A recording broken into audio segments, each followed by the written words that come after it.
Shalom Bapak, perkenalkan nama saya Maria Metrika More dari kelas 3B. Di sini saya ingin memberikan komentar dari materi yang telah saya baca, yaitu bahwa benar eksegesis dan eisegesis adalah dua pendekatan yang saling bertentangan dalam studi Alkitab, di mana eksegesis adalah eksposisi atau penjelasan suatu teks berdasarkan analisis yang cermat dan objektif, sedangkan eisegesis merupakan interpretasi suatu bagian berdasarkan pembacaan subjektif dan non-analitis ataupun sebuah nas suci yang berdasarkan pada sebuah pembacaan subjektif dan tanpa analisa. Nah, dari kedua pengertian ini, hal yang perlu untuk ditindaklanjuti dalam masa perkuliahan maupun hal-hal lainnya yang berkaitan dengan pemberitaan kebenaran Allah adalah pengertian daripada eksegesis itu sendiri. Mengapa?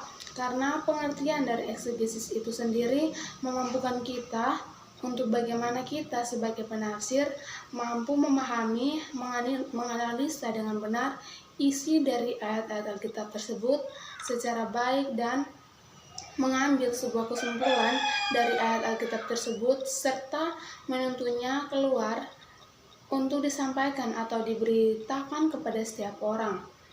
Selain itu, hal yang paling penting mengenai pengertian dari eksegesis itu sendiri, yaitu seseorang tidak mampu untuk menganalisa ayat-ayat kitab suci dengan kemampuannya sendiri, tetapi ia mampu karena atas bantuan dari roh dan hikmat Allah, sehingga ia mampu menemukan kebenaran dari ayat firman tersebut. Sebab di dalam proses eksegesis melibatkan hal-hal yang sangat penting, yaitu yang pertama itu tentang pengamatan. Nah, pengamatan ini lebih berfokus kepada apa yang dikatakan dalam Alkitab. Yang kedua itu interpretasi, yaitu apa yang dimaksud dengan bagian dalam Alkitab tersebut.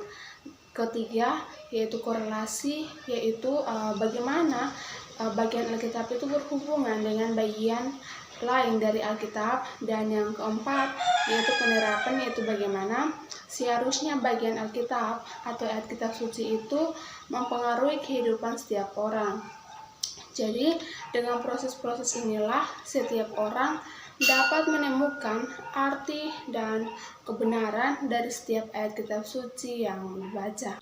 Hal yang tidak perlu untuk ditindaklanjuti dari kedua pengertian tersebut adalah kata dari eisegesis, karena kata tersebut memiliki pengertian yang sangat menyimpang dari isi kitab suci. Maka itu dampak buruk yang akan terjadi apabila seseorang menafsir Alkitab dengan menggunakan konsep atau pengertian dari eisegesis adalah ia akan menemukan pemahaman yang salah akibat salah dalam menafsir isi kitab. Mengapa? Karena ia menafsirnya bukan menggunakan roh dan hikmat dari Tuhan, tetapi semata-mata menggunakan pemahamannya dan juga kemampuannya sendiri. Sebab di dalam proses eisegesis melibatkan hal-hal yang sangat penting namun menyimpang, yaitu pertama kata imajinasi. Nah, kata ini memiliki pengertian dalam menyarankan seseorang untuk menyampaikan sesuatu dengan kemampuannya sendiri tentang apa ide yang dipikirkan. Yang kedua yaitu eksplorasi, yaitu kata yang memiliki arti untuk menjelajahi atau mencari sebuah pemahaman tentang kitab suci yang tampaknya cocok dengan kemampuan atau idenya sendiri. Dan ketiga yaitu aplikasi, yaitu pemahaman yang mengarahkan seseorang kepada apa yang ia maksudkan tanpa memandang apa yang dimaksudkan dalam kitab suci. Oleh karena itu, dalam menafsir sebuah ayat Alkitab, maka yang perlu untuk diterapkan proses-proses dalam menafsir sebuah kitab adalah cara daripada eksegesis.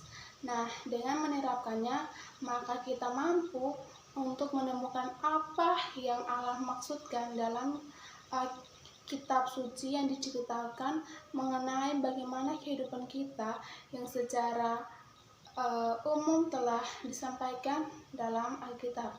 Untuk bersama-sama kita pelajari dan tafsirkan bersama untuk disampaikan kepada semua orang, yang istilahnya ialah kita berkhotbah. Nah, karena berkhotbah yang dihasilkan mungkin berhubungan dengan disiplin Tuhan terhadap anak-anaknya dan dengan kebutuhan kita untuk belajar dari kesalahan masa lalu daripada mengulanginya. Dengan demikian, maka kehidupan kita semakin baik dan layak di hadapan Tuhan. Demikian komentar dari saya mengenai materi yang diberikan. Terima kasih dan Tuhan memberkati. Shalom.